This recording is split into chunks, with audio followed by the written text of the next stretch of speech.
Bismillah. Assalamualaikum warahmatullahi wabarakatuh. Hamdan katsiran tayyiban barakan fih kama yuhibbu rabbuna wa yardah. Wa asyhadu an la ilaha illallah wahdahu la syarika lah. Wa asyhadu anna Muhammadan abduhu wa rasuluhu la nabiyya ba'dah. Allahumma salli wa sallim wa barik ala nabiyyina Muhammadin wa ala alihi wa ashabihi ajma'in. Faqala rabbuna tabaraka wa ta'ala ya ayyuhalladzina amanu ittaqullaha haqqa tuqatih wa la tamutunna illa wa antum muslimun. Ya ayyuhan nasu taqu rabbakumul ladzi khalaqakum min nafsin wahidah wa khalaqa minha zawjaha wa batha minhuma rijalan katsiran wa nisaa. Wattaqullaha alladzi tasaaluna bihi wal arham innallaha kana 'alaikum raqiba.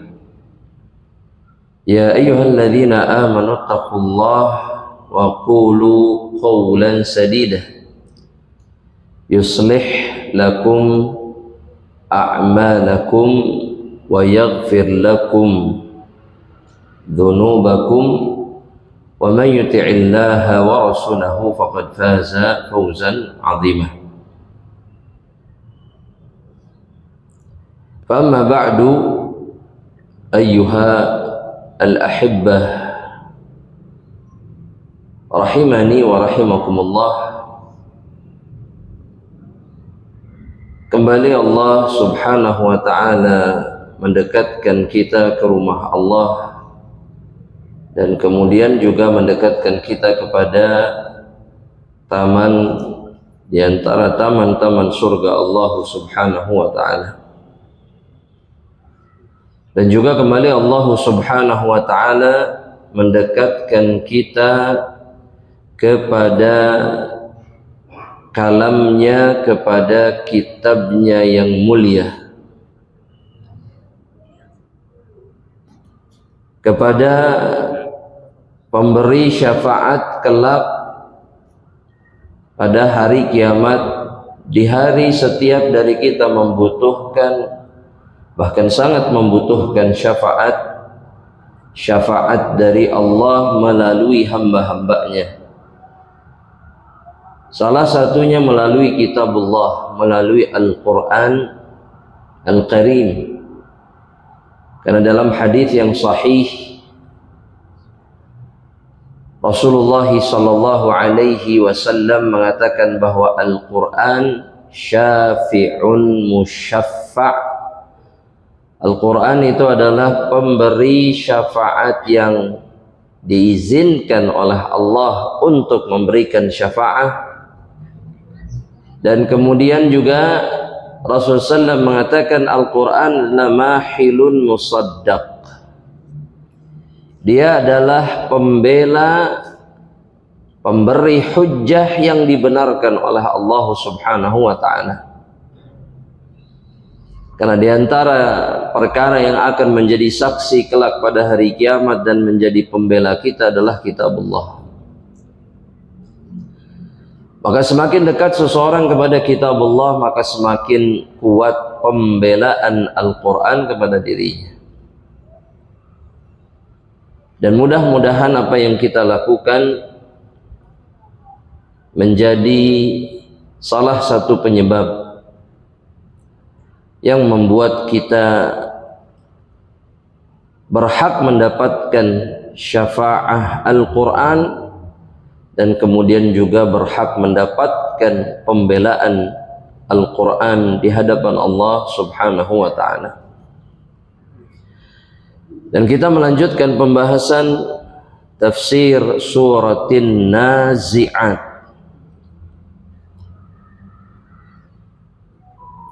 di mana pada majelis sebelumnya kita menjelaskan firman Allah Subhanahu wa taala dalam surat tersebut di ayat yang ke-12. Ketika Allah Subhanahu wa taala mengatakan fa innama hiya zajratu wahidah, bahwa semua kejadian, semua perkara yang terjadi pada hari kiamat itu, baik dari ditiupnya sangkakala yang pertama, kemudian yang kedua, kemudian bangkitnya seluruh makhluk dan berkumpul di satu dataran yang sama, itu semua terjadi sangat cepat.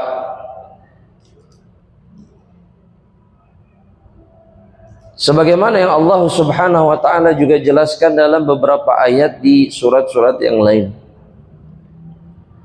Seperti dalam suratul Isra, salah satunya ayat yang ke-52. Ketika Allah mengatakan yauma yad'ukum fatastajibuna bihamdihi wa tadhunnuna illa bistum illa qalila. Ini sudah kita jelaskan sebelumnya. Hari di mana Allah Subhanahu wa taala menyeru kalian, memanggil kalian, dan kalian menjawab panggilan Allah, yakni untuk berkumpul di padang mahsyar, dan kalian mengira kalian cuma sebentar saja. Ya, maksudnya terasa sangat singkat, terasa sangat cepat. Atau dalam ayat yang lain, wa ma amruna illa wahidatun kalamhim bil basar. Dalam surat Al-Qamar ayat yang ke-50. Tidaklah ketetapan kami, perintah kami itu, yakni kelak pada hari kiamat ketika Allah bangkitkan semuanya, itu hanya seperti kejapan mata. Atau dalam surat An-Nahl Allah mengatakan hal yang sama, illa kalamhil basar au huwa aqrab, bahkan dia lebih cepat dari itu. Dan itu terjadi hanya dalam satu kali tiupan, zajratu wahidah, sayhatun wahidatun, kata Ibnu Katsir. Dan Al-Imam Al-Hasan Al-Basri mengatakan kata zajrah, kata zajrah. Zajrah itu tiupan atau teriakan, suara yang keras yang muncul karena marah atau karena murka.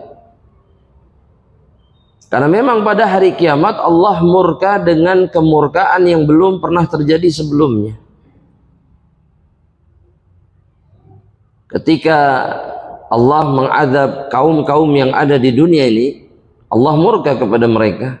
Tapi kelak pada hari kiamat kemurkaan Allah jauh lebih dahsyat.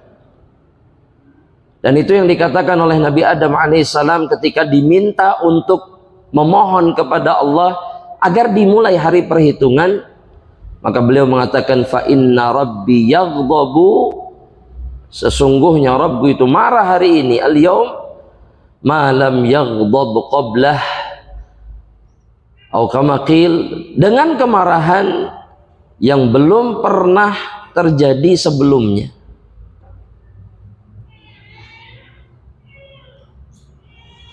Dan di hari itu Allah Subhanahu wa ta'ala menantang seluruh makhluknya dan mengancam seluruh makhluknya.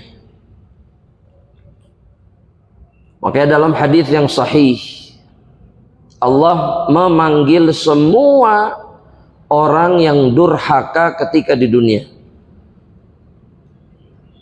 Allah memanggil semua raja-raja zalim, pemimpin-pemimpin zalim, atau seluruh manusia-manusia zalim, siapapun mereka. Dan Allah menantang mereka untuk menunjukkan kekuatan mereka. Mana kekuatan kalian hari ini?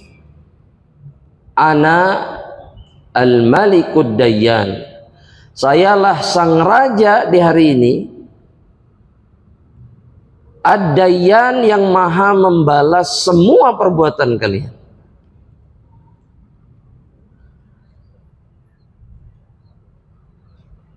Sehingga sekuat apapun, seburuk apapun perbuatan seorang hamba, maka pada hari kiamat semuanya akan terbalaskan dengan sebaik mungkin oleh Allah Subhanahu wa ta'ala. Karena banyak orang yang sibuk memikirkan perbuatan orang lain terhadap dirinya, seakan dia lupa bahwa semua perbuatan buruk orang lain terhadap dirinya pasti akan terbalaskan. Tidak di dunia maka kelak nanti di akhirat. Sehingga dia tidak perlu memikirkan sesuatu yang dia tidak sanggup melakukannya. Kita tidak bisa balas siapapun. Kita tidak bisa balas siapapun. Dan kalaulah kita membalas keburukan orang lain dengan keburukan, kita pun akan dibalas sama Allah. Paham maksudnya jemaah? Kita pun akan dibalas sama Allah, sama, tidak ada bedanya. Tapi kalau kita serahkan sama Allah, maka pembalasan Allah adalah yang terbaik.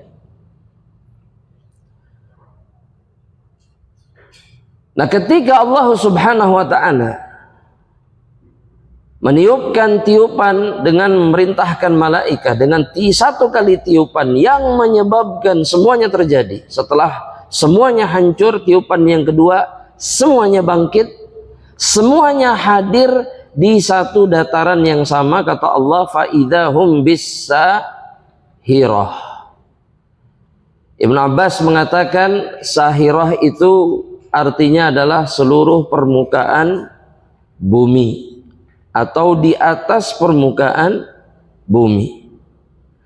Yang dimaksud kata Imam Al-Mujahid, ketika Allah tiupkan atau perintahkan malaikat untuk meniupkan tiupan yang kedua itu, nafkhatul ba'ats, kanu bi asfaliha fa akhraju atau ukhriju ila a'laha.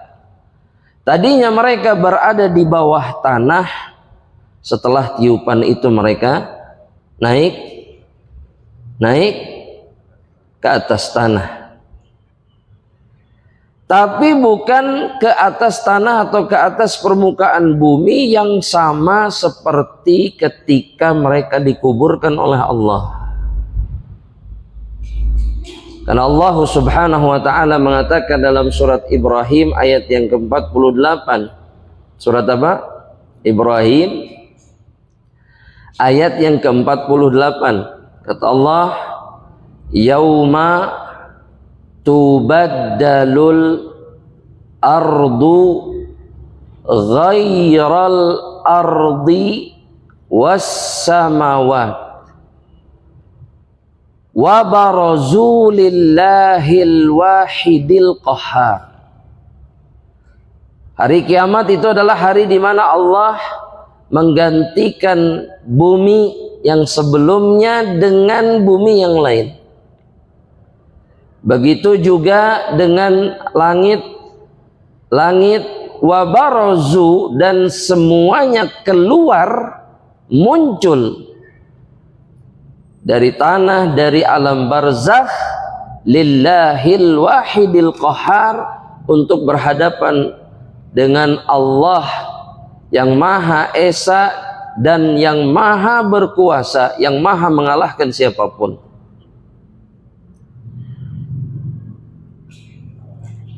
Dalam ayat yang lain, dalam surat Thaha ayat yang ke-106,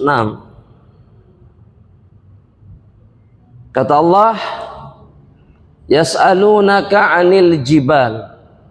Mereka bertanya kepadamu tentang gunung-gunung.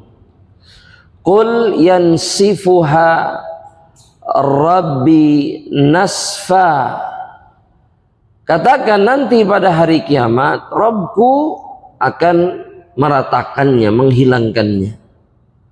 Fayadharuha qa'an safsafa. Dan Allah akan biarkan bumi itu kemudian rata, tidak ada cekungan, tidak ada apapun. Jadi bumi yang akan menjadi tempat berkumpulnya manusia adalah bumi yang datar, rata, tidak ada tanjakan, tidak ada turunan. Karena memang dipersiapkan untuk apa? Dipersiapkan untuk apa? Yang datar ini? Hah? Untuk berdiri menunggu ketetapan Allah. Semua berada di dataran yang sama. Tidak ada yang bisa melihat dari atas. Tidak ada yang bisa mengawasi gitu. Semuanya rata, tingginya sama. Dan masing-masing sibuk dengan urusannya sendiri. Dalam surat Al-Kahfi Allah pun mengatakan wa yauma nusayyirul jibal. Surat Al-Kahfi ayat yang ke-47. Hari di mana kami hilangkan juga, pergikan al-jibal, gunung-gunung, wa taral ardo barizah, dan kalian atau kamu akan melihat bumi itu baris, terlihat jelas, muncul, kelihatan, yakni barazatil ardu allati 'alaihal jibal. Tanah yang tadinya tertutup atau bumi yang tadinya tertutup oleh jibal terlihat. Wa hiya la tu'addu min hadhil ard. Wa hiya ardun lam yu'mal 'alaiha khati'ah wa lam yuhraqa 'alaiha damun. Bumi yang nanti akan Allah munculkan itu adalah bumi yang sama sekali belum pernah ada yang melakukan dosa di atasnya. Dan kemudian bumi yang belum pernah ditumpahkan darah di atasnya sedikit pun. Karena bumi yang kita tinggali sekarang adalah bumi yang dipenuhi dengan dosa dan darah. Dan yang pertama kali menumpahkan darah di atas permukaan bumi yang kita pijak hari ini adalah anak Adam alaihissalam, anak seorang nabi. Anak seorang nabi. Satu faedah saja. Kata para ulama, kalaulah kita mengeluhkan anak-anak kita tidak soleh, maka ketahuilah para nabi pun diuji dengan anak yang tidak soleh. Alas. Jadi jangan merasa jadi orang tua yang paling tersiksa, yang paling diuji sama Allah dengan anaknya. Karena Adam alaihissalam diuji oleh putranya sendiri yang membunuh putranya yang lain. Dan anaknya ini kemudian harus menanggung dosa pembunuhan sampai hari kiamat. Karena kata Nabi, fa innahu awwalu man sannal qatla, karena dia yang pertama kali mencontohkan pembunuhan di atas permukaan bumi. Kemudian Allah Subhanahu wa taala berfirman, jamaah rahmatillah Allah, hal ataka hadithu Musa. Kata Imam Ibnu Katsir, yukhbiru ta'ala rasulahu Muhammadan sallallahu alaihi wasallam. Allah mengabarkan rasulnya Muhammad kepada rasulnya Muhammad sallallahu alaihi wasallam an abdihi wa rasulihi Musa, tentang hambanya dan tentang rasulnya yang bernama Musa alaihi salam. Musa alaihi salam adalah nabi dengan umat terbanyak setelah Nabi Muhammad sallallahu alaihi wasallam. Dan Nabi menyaksikan ini pada hari kiamat di padang mahsyar. Ketika Nabi melihat sawadun azim, kata Nabi, aku melihat segerombolan manusia yang besar sekali, yang banyak sekali. Aku pikir itu umatku, kata Nabi Muhammad. Fa idza hiya Musa wa ummatuhu. Maka yang terlihat ternyata Musa dan kaumnya. Jadi umatnya banyak sekali. Annahu Musa alaihissalam ini Ya, Allah mengabarkan kepada Nabi Muhammad SAW annahu ibta'athahu ila Fir'aun. Allah utus kepada Fir'aun. Wa ayyadahu bil mu'jizat, dan Allah tolong Musa dengan mu'jizat. Wa ma'a hadza istamarra ala kufrihi wa tughyanihi. Namun Fir'aun tetap meneruskan kekufurannya dan kezalimannya atau perbuatan melampaui batasnya. Padahal Musa sudah menunjukkan mukjizatnya, sudah diberikan mukjizat. Salah satunya yang paling masyhur dan paling kuat adalah ketika Musa melemparkan tongkatnya di hadapan para penyihir. Penyihir siapa? Fir'aun, yang jumlahnya dalam riwayat disebutkan 20.000 orang.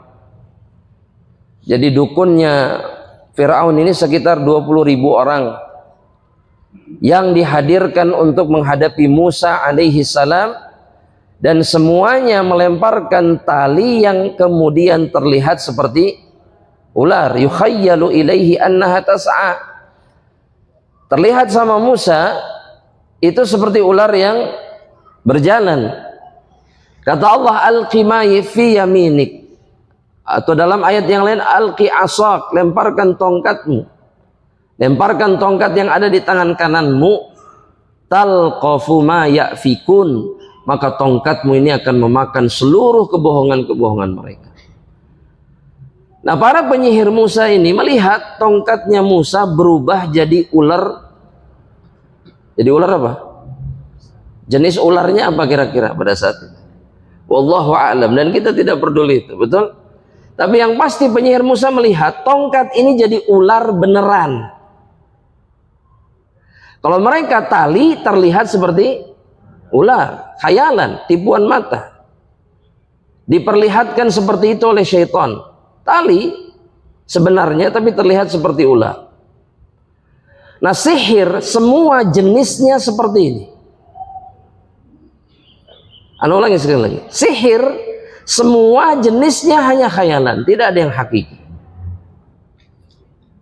Makanya sungguh tidak beriman dan sungguh tidak menggunakan akalnya orang-orang yang takut kepada sihir. Karena semuanya hanya khayalan. Ya, antum takut disantet?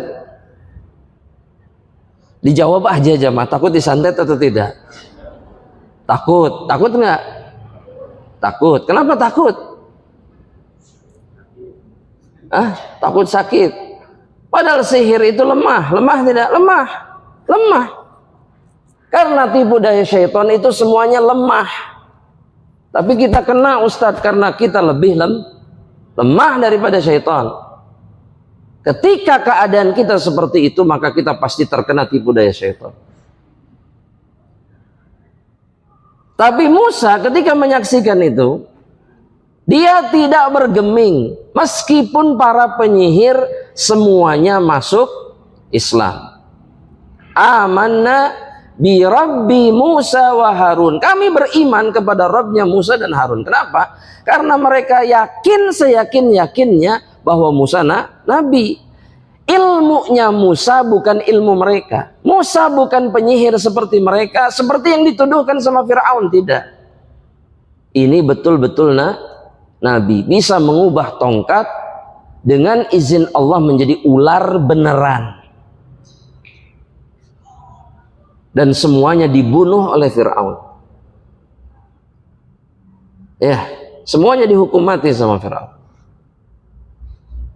Semuanya disalib oleh Fir'aun dan dihukum mati. Nah, Allah subhanahu wa ta'ala mengabarkan itu kepada Nabi-Nya Muhammad SAW. Ya, Allah ingin mengabarkan apa yang dilakukan Musa, apa yang disampaikan Musa kepada Fir'aun. Hatta akhadahu Allahu akhda azizin muqtadir, dan kemudian apa yang dilakukan Allah kepada Fir'aun karena dia tidak mau mendengarkan Musa alaihi salam. Makanya Allah, kata Ibnu Katsir di akhir penjelasannya, kan ini beberapa ayat ke depan itu tentang apa yang Allah perintahkan kepada Musa dan apa yang dikatakan Musa atau disampaikan Musa kepada Fir'aun. Namun Fir'aun menolak dan kemudian Allah mengazab Fir'aun. Nah di akhir apa yang disampaikan sama Allah itu di ayat yang ke-26 Allah bilang inna fi dzalika la'ibratan liman yakhsha. Sesungguhnya di dalam kisah ini antara Musa dengan Fir'aun ada pelajaran bagi siapa? Bagi yang takut. Tulis di catatannya. Ayat ini yang jadi dalil bahwa ilmu itu baru bermanfaat bagi seseorang ketika dia punya rasa takut kepada Allah. Karena yang bisa mengambil pelajaran itu hanya yang takut sama Rabbnya. Itu kunci penting. Karena betapa banyak di antara hamba Allah yang membaca Al-Quran, membaca kisah-kisah kaum yang dibinasakan sama Allah, tapi dia tidak mengambil pelajaran sedikit pun. Dia tetap istiqomah di dalam keburukan dan kemaksiatan. Ya, makanya para sahabat sepakat orang berilmu itu orang yang takut sama Rabbnya, bukan yang punya ribuan riwayat dan seterusnya. Bukan. Kalau nggak takut nggak ada gunanya. Tapi yang takut, yang paling sempurna di antara orang berilmu adalah yang paling banyak ma'rifahnya dan paling kuat rasa takutnya sama Allah. Ya, sudah banyak ilmunya kemudian dia takut. Takut sama siapa? Sama Allah. Kalau sama makhluk dia takut tidak? Ya mah. Orang berilmu itu kalau sama makhluk takut atau tidak? Tidak. Kenapa tidak takut sama makhluk?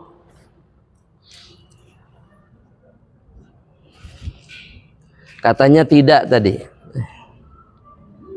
Kenapa tidak takut sama makhluk? Tidak tadi, ya? Jawabannya tidak kan? Kenapa nggak takut? Karena makhluk tidak patut untuk ditakutkan atau dikhawatirkan. Ya. Tapi Ustadz nggak ada tapi. Ada tapi. Kalau kita betul-betul beriman. Allah mengatakan, kata Ibnu Katsir, hal ataka hadithu Musa, maksudnya hal sami'ta bi khabarihi, tidakkah engkau mendengar kabarnya Musa wahai Muhammad, atau ceritanya Musa alaihi salam, idnadahu rabbuhu, ketika dipanggil sama Rabbnya yaitu Allah, ketika diajak bicara, kata Ibnu Katsir, kallamahu nidaan, dengan seruan, dengan perintah, bil wadil muqaddasi tuwa, di lembah yang muqaddas, yang disucikan oleh Allah, yang namanya apa? Tuwa namanya. Wa huwa ismul wadi ala sahih. Tuwa ini nama satu lembah di Syam, ya. Dalam pendapat yang sahih, kama taqaddama fi surati Thaha, sebagaimana yang sudah dijelaskan dalam surat Thaha. Nanti kita ketemu dengan penjelasan itu ketika sampai ke surat Thaha insyaallah. Mudah-mudahan panjang umur insyaallah taala. Amin. Biidznillah taala. Faqala lahu, Allah mengatakan kepada Musa, idhab, pergi, ila Fir'auna innahu tagha. Pergilah kepada Fir'aun, karena sesungguhnya Fir'aun itu tagha, sudah melampaui batasnya. Togha itu artinya adalah ketika sesuatu sudah melampaui batasnya. Makanya ketika air yang turun di zaman Nabi Nuh, hujan yang besar, dan kemudian airnya naik sampai melampaui apa? Puncak. Allah mengatakan apa? Falamma taghal ma'a, atau ya taghal ma'a hamalnakum fil jariyah. Ketika airnya sudah melampaui batas, sudah melampaui jumlah yang wajar, maka kami alirkan kalian di atas perahu. Ya. Nah, Fir'aun itu sudah togho, sudah kelewatan sudah. Dan ada yang mengatakan bahwa Fir'aun ini sudah sampai puncaknya. Fir'aun itu membunuh, iya. Anak kecil, perempuan, orang tua semua dihabisi. Kemudian memperbudak, iya. Kemudian mengaku apa? Tuhan juga, iya, sempurna sudah. Sempurna. Gak ada yang lebih melampaui batas, melebihi Fir'aun. Nah, sekarang ada yang mirip dengan Fir'aun atau tidak? Jemaah.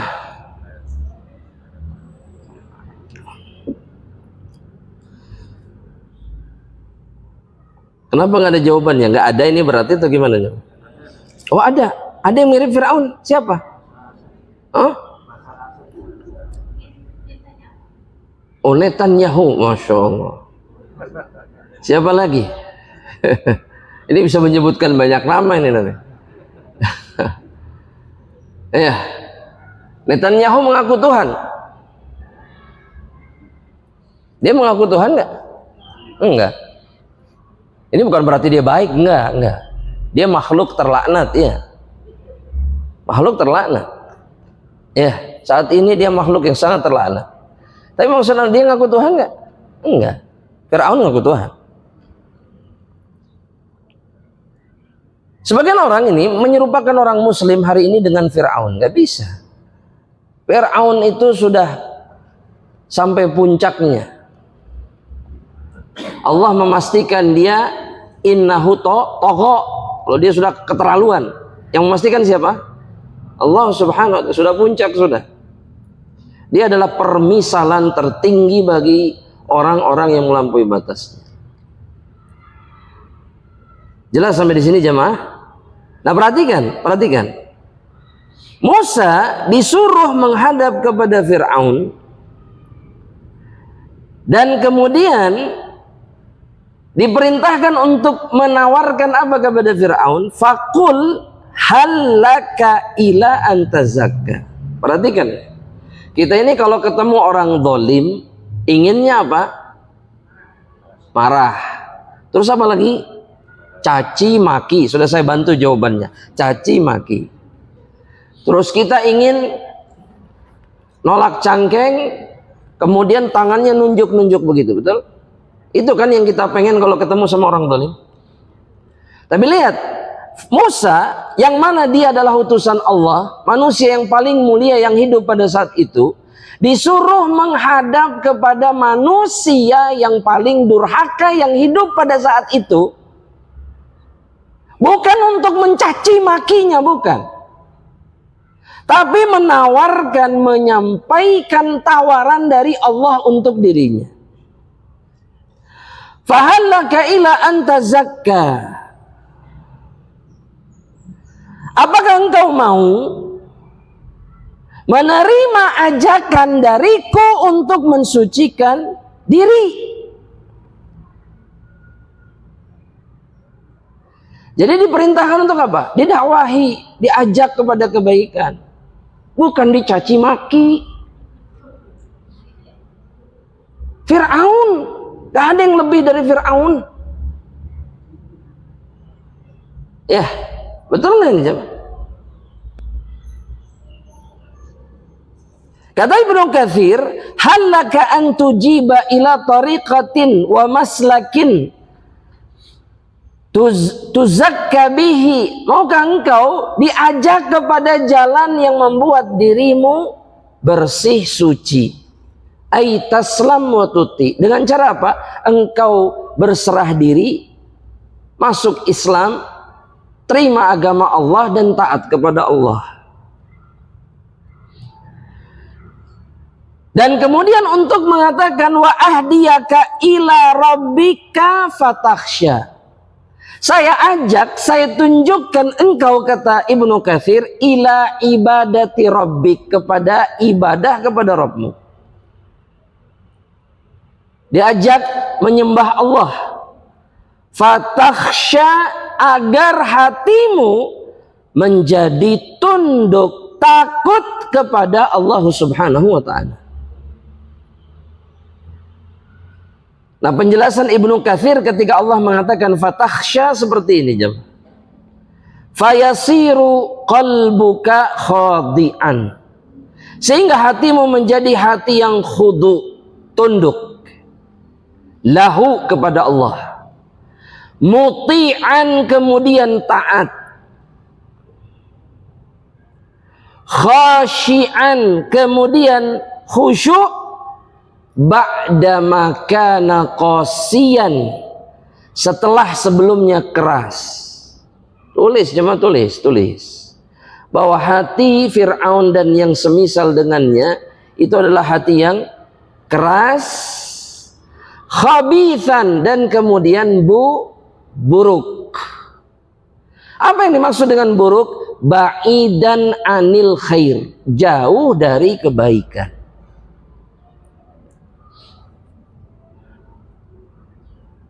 Ya, jangan begini jamaah, kita nuduh orang seperti Fir'aun padahal hati kita mirip Fir'aun. Hati kita juga keras dan kemudian jauh dari kebaikan. Ya. Nah, sekarang Anda mau tanya jemaah rahmatillah Allah. Ini disampaikan oleh Musa dengan bahasa yang lembut atau dengan bahasa yang kasar? Kan kita bisa menyampaikan dakwah dengan cara yang kasar, betul? Seperti yang tadi juga yang Allah perintahkan kepada Musa dikatakan dengan kata-kata yang kasar. Ya, kamu mau nggak beriman? Ayo ibadah berukun, misalkan. Ngajaknya begitu kasar. Ya, betul nggak jemaah? Taib. Apa dengan bahasa yang lembut? Hah? Padahal yang dihadapi orang paling durhaka pada hari itu. Maka dalam satu ayat di dalam surat yang lainnya, di dalam surat Thaha ayat yang ke-44, Allah mengatakan apa? Jemaah, Allah mengatakan apa? Faqula lahu, wahai Musa dan Harun. Surat apa? Thaha ayat 44. Faqula lahu, katakan oleh kalian berdua, wahai Musa dan Harun. Karena Musa ketika disuruh menghadap Fir'aun, minta Harun dijadikan sebagai wakilnya atau sebagai wazirnya, sebagai pendampingnya. Karena Harun lebih baik bicaranya daripada Musa. Tapi Allah tetap memerintahkan Musa yang berbicara. Dan Allah izinkan Harun menemani Musa. Namun keduanya diperintahkan oleh Allah, qula lahu qawlan layyina, katakan kepada Fir'aun perkataan yang layyin, yang lembut, yang tidak kasar. Apa tujuannya mengatakan kalimat lembut kepada orang yang sangat jahat? Kata Allah, la'allahu yatadzakkar. Siapa tahu Fir'aun mau mengambil peringatan. Au yakhsha, atau kemudian dia takut kepada Allah. Nah, kalau lembut saja ternyata tidak mengubah Fir'aun, bagaimana jika dilakukan dengan cara yang keras dan kasar. Maka Fir'aun jauh lebih lagi tidak mau menerima pelajaran atau peringatan. Ya. Dan ini kaidah di dalam menyampaikan sesuatu kepada orang-orang yang melampaui batasnya. Ya. Yang banyak kita tinggalkan. Yang banyak kita tinggalkan jamaah rahmatillah Allah subhanahu wa ta'ala. Kemudian jamaah rahmatillah Allah subhanahu wa ta'ala kemudian mengatakan fa'arahul ayatal kubra. Maka Allah subhanahu wa ta'ala kemudian memperlihatkan melalui Musa kepada Fir'aun ayatan kubra, hujjatan qawiyatan dalilan wadihan ala sidqi ma ja'ahu min indillah. Dengan membawa ayat-ayat, menyampaikan ayat-ayat, bukti yang jelas, bukti yang nyata akan benarnya bahwa yang disampaikan itu datangnya dari Allah subhanahu wa ta'ala. Tapi Fir'aun kemudian kadzdzaba wa asa. Ya. Dan orang-orang yang bermaksiat kepada Allah itu pasti mukadzib. Pasti mukadzib. Di sini Fir'aun dikatakan kadzdzab. Fir'aun itu mendustakan kebenaran. Karena dia mendustakan kebenaran, akhirnya dia bermaksiat. Itu artinya dia terjerumus ke dalam kemaksiatan. Nah, setiap orang yang bermaksiat mendustakan apa yang datangnya dari Allah. Anda ulangi sekali lagi. Setiap orang yang bermaksiat mendustakan apa yang datangnya dari Allah. Ketika Allah haramkan khamar, dia tetap minum khamar, dia berarti mendustakan apa? Firman Allah. Dia tidak membenarkannya. Apa buktinya dia tidak membenarkannya? Dia tetap melanggarnya.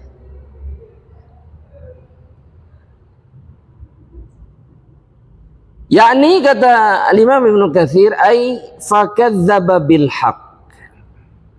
Fir'aun mendustakan kebenaran.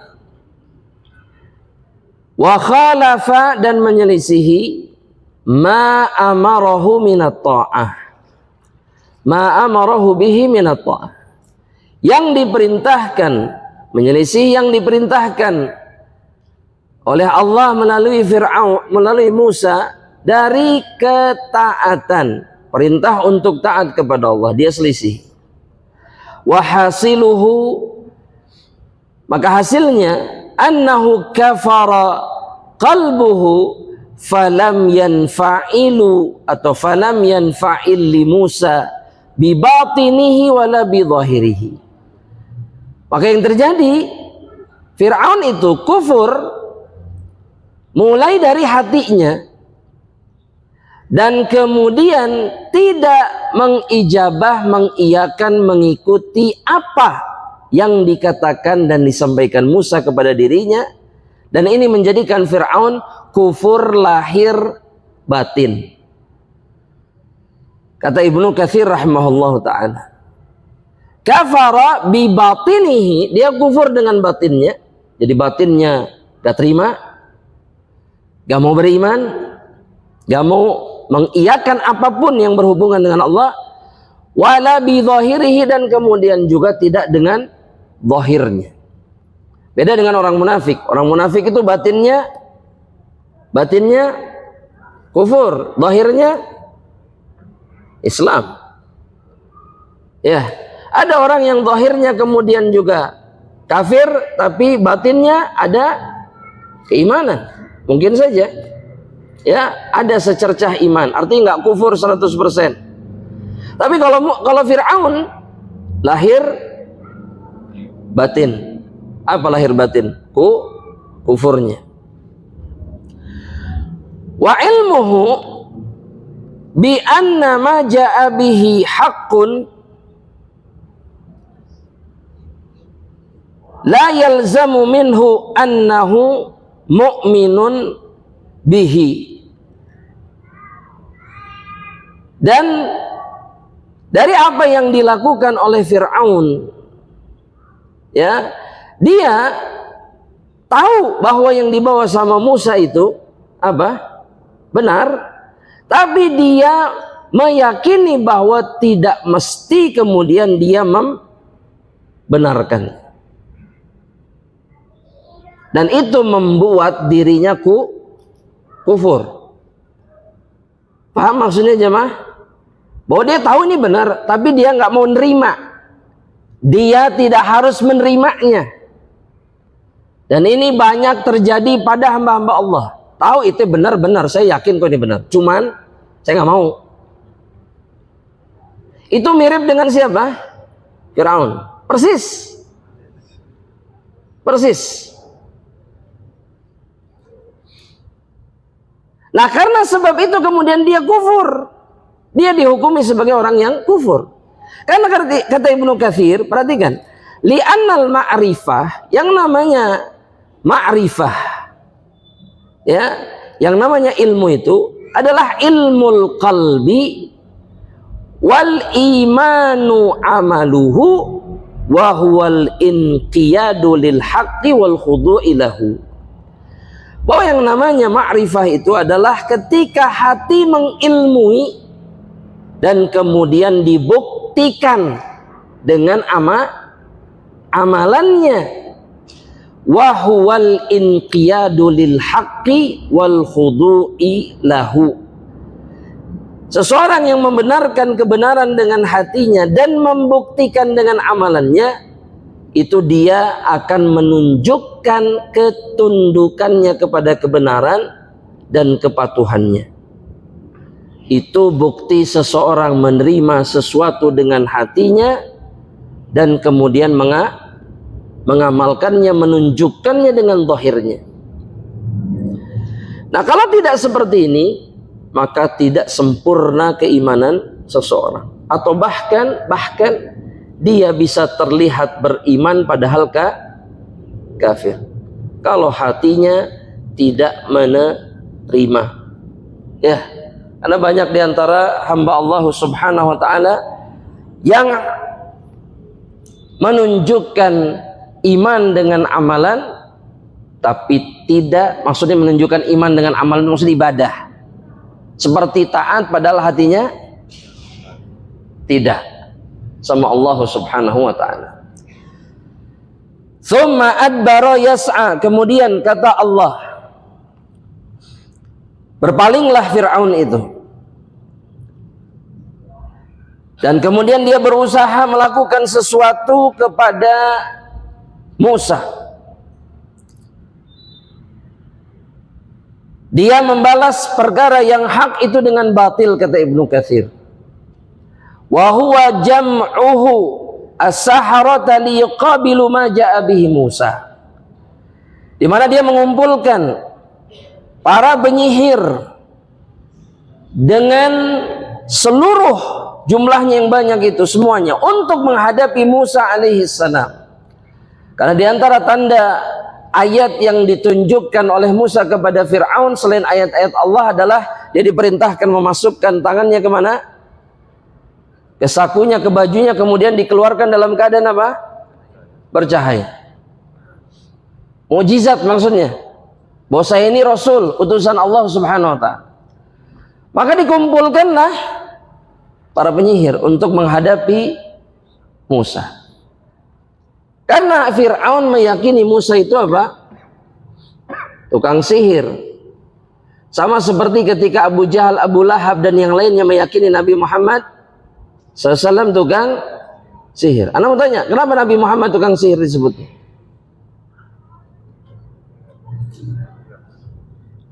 Hah? Apa? Kenapa disebut tukang sihir Nabi Muhammad? Maksudnya kenapa juga disebut tukang sihir? Hah? Karena Nabi Muhammad itu bisa memisahkan antara ayah dengan ibunya, maksudnya anak dengan orang tuanya, orang tua dengan anaknya, suami dengan istrinya, sebagaimana itulah pekerjaan tukang sihir sepanjang masa.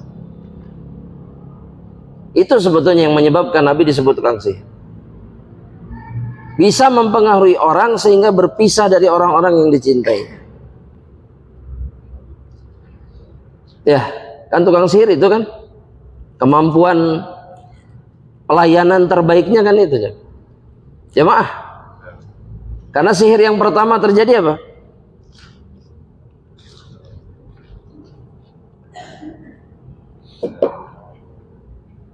Sambil antum cari jawaban dulu ya. Apa sihir yang pertama terjadi?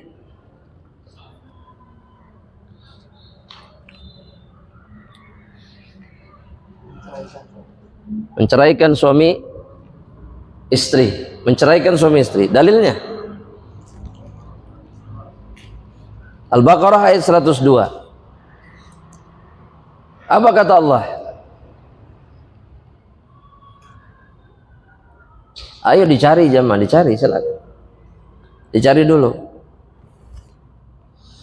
Apa kata Allah Subhanahu wa taala?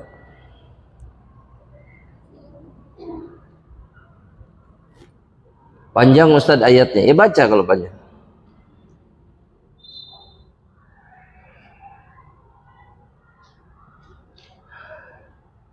Ini nyari dari awal atau gimana jemaah?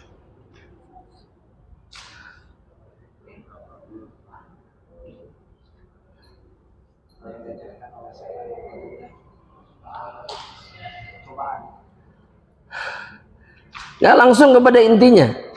Apa yang diajarkan sama setan berupa sihir kepada manusia-manusia yang pengen belajar sama syaitan. Apa? Wa yata'allamuna ma yufarriquna bihi bainal mar'i wa zawjihi. Mereka belajar sihir yang pertama, ya, yang bahkan diajarkan oleh para malaikat dulu sebenarnya, ya, Harut dan Marut. Apa sihirnya? Ma yufarriquna bihi bainal mar'i wa zawjihi. Yang bisa memisahkan antara seorang laki-laki dengan pasangannya atau seseorang dengan pasangannya. Mau suami dengan istrinya atau istri dengan suaminya. Itu sihir yang pertama dan sihir yang menjadi pelayanan terbaiknya para dukun. Itu memisahkan suami istri. Karena pisahnya suami istri itu adalah dosa yang paling dicintai oleh syaitan, oleh iblis. Kembali kepada apa yang dikatakan Fir'aun kepada para penyihirnya, para dukunnya, di mana dia kemudian kata Allah fahasyara fanada, dia mengumpulkan para dukun dan mengatakan kepada para dukun, ana rabbukumul a'la, saya adalah Rabb kalian yang paling tinggi. Dengan ayat bayinat yang jelas di hadapan mukanya, di hadapan wajahnya, dengan cara yang sangat baik, sangat lembut yang disampaikan oleh Musa, dia tetap kufur, bahkan mengatakan ana rabbukumul a'la. Inilah yang membuat Fir'aun jadi manusia yang paling durhaka yang pernah ada. Maksudnya apa? Ketika Fir'aun mengatakan ana rabbukumul a'la, saya Rabb kalian. Nah, saya pengen kalian kemudian menghabisi siapa? Musa, taati saya. Maka semuanya mentaati Fir'aun. Berarti para penyihir ini musyrikin semuanya, betul? Tapi kemudian ketika orang-orang musyrik ini, para dukun ini melihat mukjizat Musa, justru mereka beriman. Alasannya satu, kata para ulama, kenapa? Karena para penyihir ini tidak memiliki kesombongan seperti Fir'aun. Tulis. Karena para penyihir ini tidak memiliki kesombongan seperti Fir'aun. Yang membuat Fir'aun tidak mau menerima itu apa? Sombong. di mana dia menolak kebenaran mentah-mentah. Serusak apapun manusia, sekufur apapun manusia, jika dia tidak sombong, dia masih punya kesempatan selamat. Buktinya siapa? Para penyihirnya Fir'aun. Mereka menerima kebenaran dan mereka beriman. Ya, makanya dosa yang di antara dosa yang paling dibenci sama Allah apa? Sombong. Ya. Kita kalau mau berdosa, pilih dosa yang lain selain kemusyrikan dan kesombongan. Ini bukan berarti suruh maksiat, bukan. Jangan salah faham kalimat ini. Karena kalau syirik dan kita mati di atas ini, selesai. Kita nggak akan diampuni sama Allah. Dan sombong bisa membuat kita kemudian terjerumus ke dalam kemusyrikan dan akhirnya tidak mau menerima kebenaran.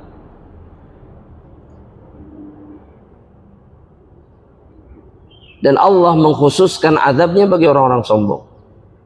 Ya, dikumpulkan dalam wujud yang paling kecil dengan ukuran semut kecil, ka'amthali dzarrah, sebesar semut kecil yang sombong itu, dan kemudian dipenjarakan di penjara khusus di dalam neraka, namanya Bulas. Penjara khusus orang sombong. Ya'luhun niran, yang dikepung oleh api. Jadi penjara neraka itu tidak seperti teralis, jeruji, bukan.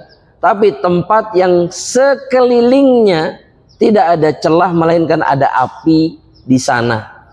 Jadi dikepung oleh kepulan api yang membara, yang membinasakan diri. Dan bahkan di padang mahsyar dia akan dibiarkan diinjak-injak oleh manusia yang lain. Karena di padang mahsyar ukurannya sebesar itu. Ini khusus orang-orang sombong. Dan orang sombong itu cirinya dua. Batrul haq, menolak kebenaran. Wa ghamtun nas, dan meremehkan manusia yang lainnya. Maka kata Allah subhanahu wa ta'ala, fa'akhadahu Allahu nakalal akhirati wal ula. Maka Allah subhanahu wa ta'ala menghukum, menimpakan hukuman, membalas kedurhakaan Fir'aun. Intaqamallahu minhu intiqaman. Allah memberikan pembalasan kepada Fir'aun dengan pembalasan ja'alahu bihi ibratan wa nakalan li amsalihi minal mutamarridina fid dunya.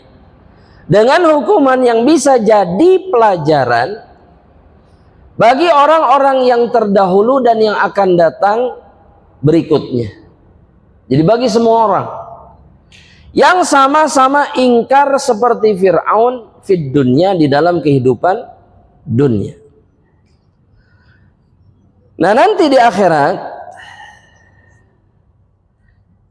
Fir'aun dan yang semisalnya akan merasakan hukuman yang sangat dahsyat juga, dan mereka akan menjadi kelompok rombongan manusia di padang mahsyar yang paling buruk. Makanya Allah bilang dalam surat Hud, kata Ibnu Katsir ayat yang ke-99, yaumal qiyamah bi'sal rifdul marfud. Mereka itu seburuk-buruknya rombongan. Ya. Kama qala ta'ala, Allah subhanahu wa ta'ala juga mengatakan dalam surat Al-Qasas ayat 41, Fir'aun dan yang semisalnya Allah jadikan mereka sebagai pemimpin-pemimpin yang menggiring manusia masuk ke dalam neraka. Wa ja'alnahum a'immatan yad'una ilan nar wa yaumal qiyamati la yansurun. Mereka kami jadikan sebagai pemimpin-pemimpin yang mengajak, menggiring manusia ke neraka, dan pada hari kiamat mereka tidak akan pernah ditolong sama Allah subhanahu wa ta'ala.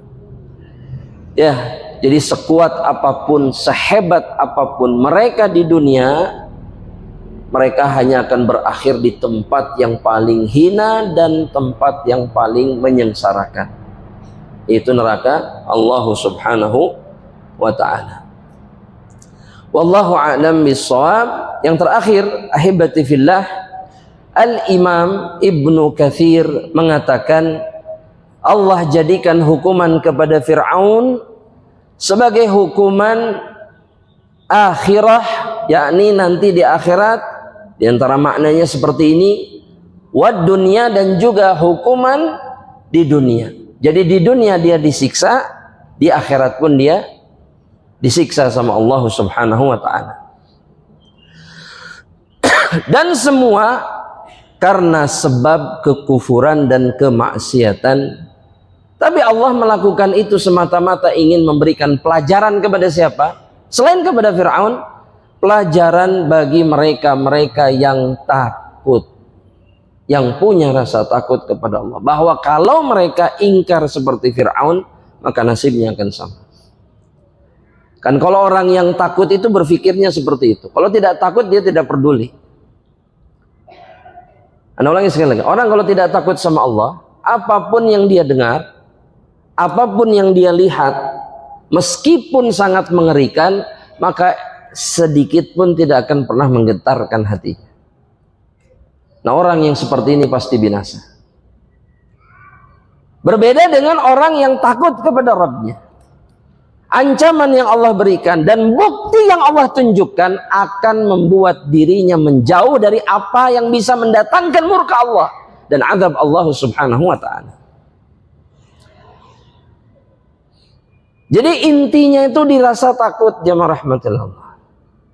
Para ulama itu disebut ulama dalam Al-Quran karena rasa takut mereka kepada Allah. Yang paling takut kepada Allah adalah para ulama. Allah tidak pernah menyebutkan yang paling banyak hafalan ininya, nggak pernah. Nabi juga nggak pernah. Tapi tolak ukurnya bukan jumlah, bukan kuantitas ilmu, tapi rasa takutnya kepada Rabbul Alamin. Inilah yang menentukan keilmuan seseorang. Ya, dan inilah yang menyelamatkan dirinya di dunia dan di akhirat. Nah, jemaah rahmatillah Allah Subhanahu wa taala. Sampai di sini perjumpaan kita insyaallah taala di pagi hari ini. Insyaallah kita lanjutkan ke ayat yang ke-27 di perjumpaan berikutnya باذنillah taala. Nah,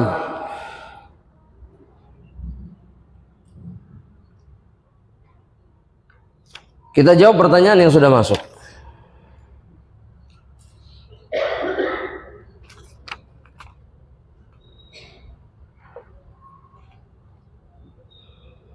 Ustadz, di rumah saya hanya ada laki-laki, maksudnya laki-laki yang ada di rumahnya itu anak yang berumur 8 tahun. Apakah sudah bisa jadi imam sholat? Syarat menjadi imam sholat ini itu tidak harus baligh. Tidak harus apa? Baligh. Tapi wajib mumayyiz. Ulangi sekali lagi. Syarat menjadi imam sholat itu tidak harus baligh, tapi wajib mumayyiz. Apa itu mumayyiz? Hah? Sudah bisa membedakan mana yang baik, mana yang buruk, mana yang benar, mana yang salah, mana yang boleh, mana yang tidak boleh, meskipun dia belum baligh. Dan kemudian syarat berikutnya, bacaan Qur'annya harus benar.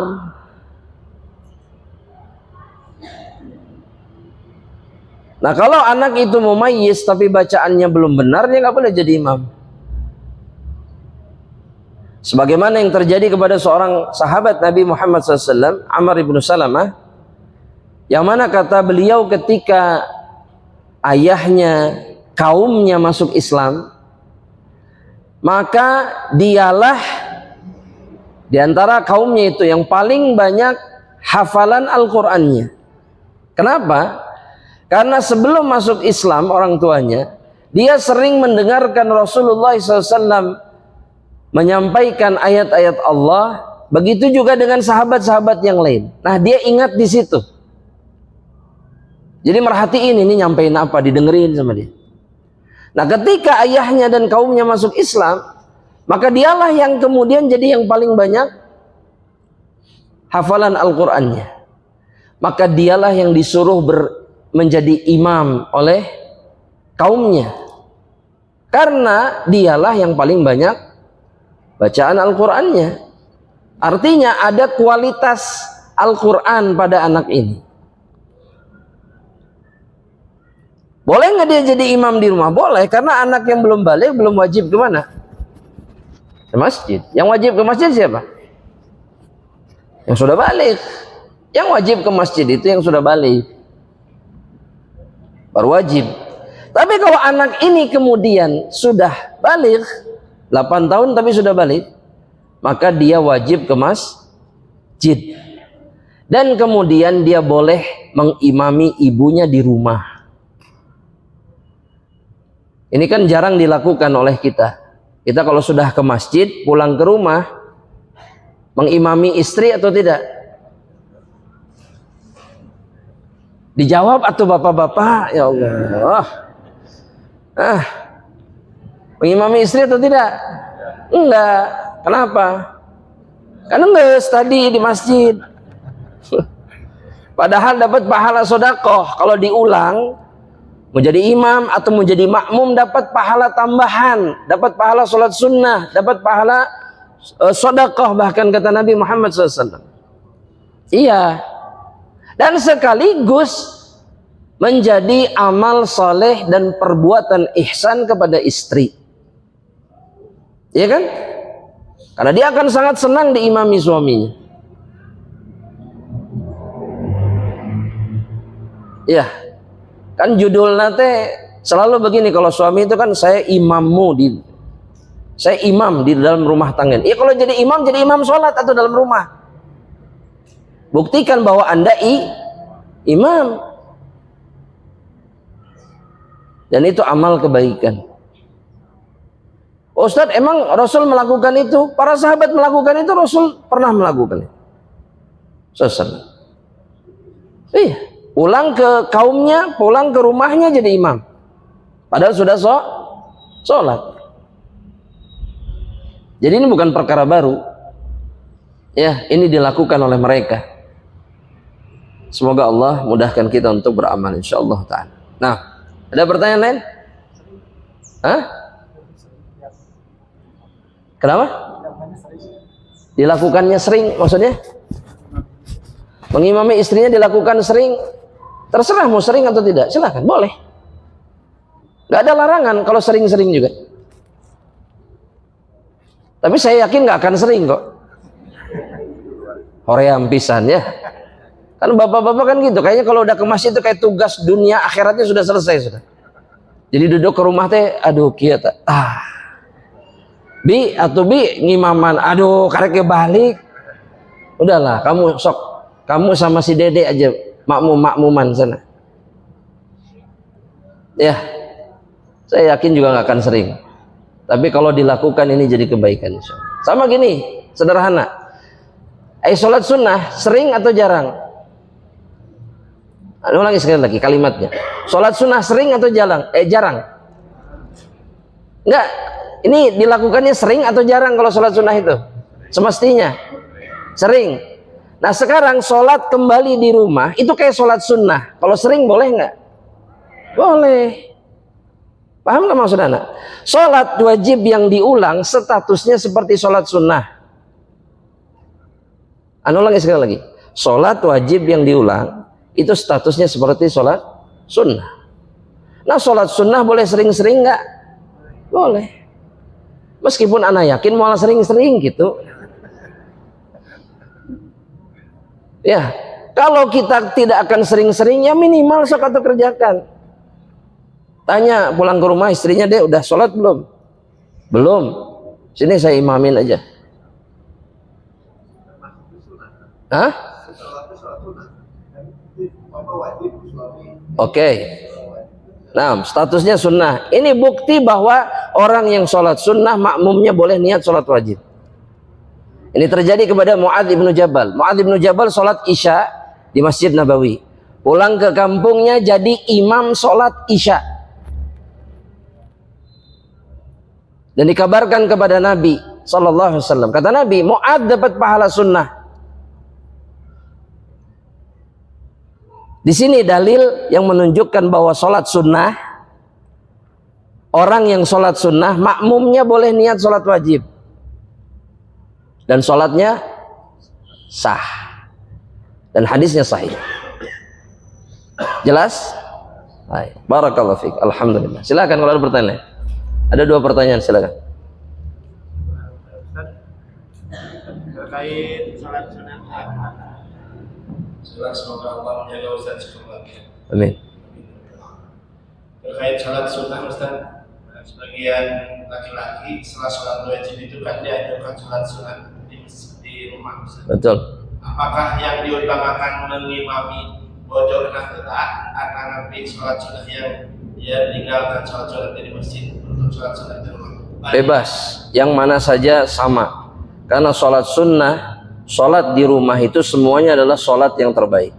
Mau dia mengimami istrinya ataupun sholat sunnah setelah misalkan sholat misalkan, atau sholat sunnah masuk ke rumah misalkan. Kan banyak sholat sunnah di rumah itu. Banyak. Sholat apapun yang dilakukan di rumah selain sholat wajib itu sholat yang terbaik. Karena Nabi yang mengatakan afdhalus sholatil mar'i fi baitihi. Sholat terbaiknya seseorang itu sholat di rumahnya.